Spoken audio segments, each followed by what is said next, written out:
The earth groaned with the weariness of ages, its bones splitting under the strain of 1,000 forgotten sins. The city, once a cacophony of life, lay silent beneath the morning veil, shattered structures casting long shadows over what remained. Silence draped the ruin like a mourning shroud, broken only by the occasional clatter of falling stone and the soft whisper of the wind. In the heart of this fractured landscape stood something still upright, a humble monastery, its ancient stones holding more secrets than the earth could bury. Here, Brother Elias moved through the cloistered halls, his feet whispering across the cold stone, his heart a lantern against the encroaching darkness. The dawn's light bled through the fractured windows, painting his path with softer hues. Elias came upon the remaining brethren gathered in supplication, their prayers mingling with incense smoke that spiraled towards the heavens, an offering of hope to the grieving sky as they rose. Their eyes met with an unspoken promise, a pact to tend to the living in the city's hollowed corpse. At the break of dawn, Elias trod the uneven streets, a basket of warm bread cradled gently in his arms.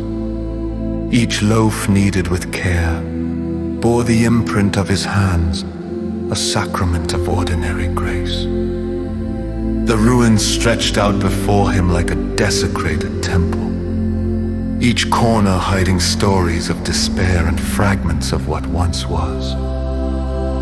He knelt by those huddled in the shadows, sharing what comfort he could spare. To each soul he offered bread, a simple sustenance, yet in its warmth, a whisper of the dawn's promise. His hands moved with quiet purpose, occasionally brushing against the pallid skin of the grateful. Their murmured thanks a balm to his weary soul.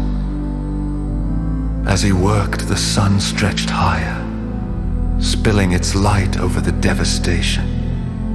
Yet amidst the sorrow, Elias perceived something more profound. The light was not just of the sun, but of a subtle presence, a sacred touch guiding him through the labyrinth of despair. Under the skeleton of a once majestic bell tower, Elias paused, a sudden sensation coursing through him.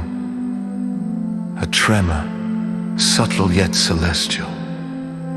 He turned, and there amidst the rubble, a woman sat wrapped in a cloak of dust and shadow. Her eyes gleaming like the morning star, she rose slowly, her presence breathing life back into the stagnant air.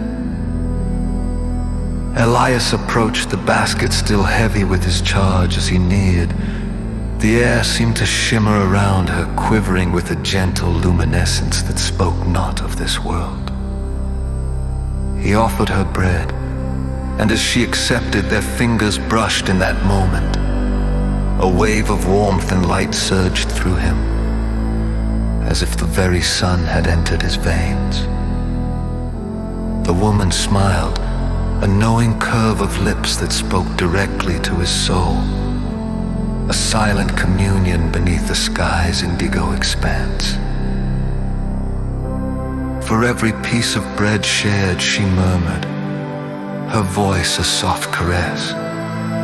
A piece of heaven touches earth.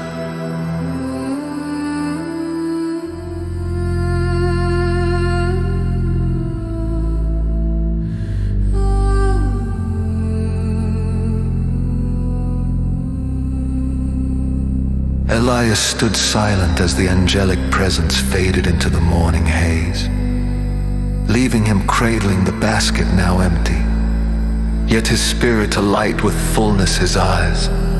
once clouded with the remnants of night, now gleamed with a new understanding, a revelation cradled in the heart of the mundane. The city remained in ruins, but as Elias turned his gaze towards the horizon, dawn's tender fire painted the sky anew. The whispers of hope gathered strength, a chorus rising from the depths of despair, carried on the wings of light. Each step Elias took reverberated with purpose, each breath a prayer for renewal. Elias returned to the monastery, his footsteps weaving through the remains of yesterday. As he crossed the threshold, the brothers gathered, their eyes bright with the sun's gift together. They prepared for another day, their hearts tethered to the light that would guide their hands.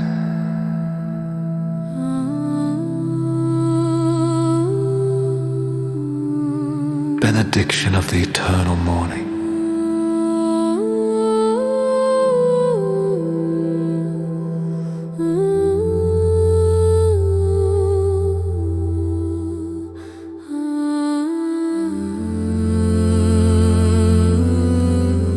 In the quiet sanctum of the chapel, Elias knelt once more, the weight of heaven and earth cradled in his heart.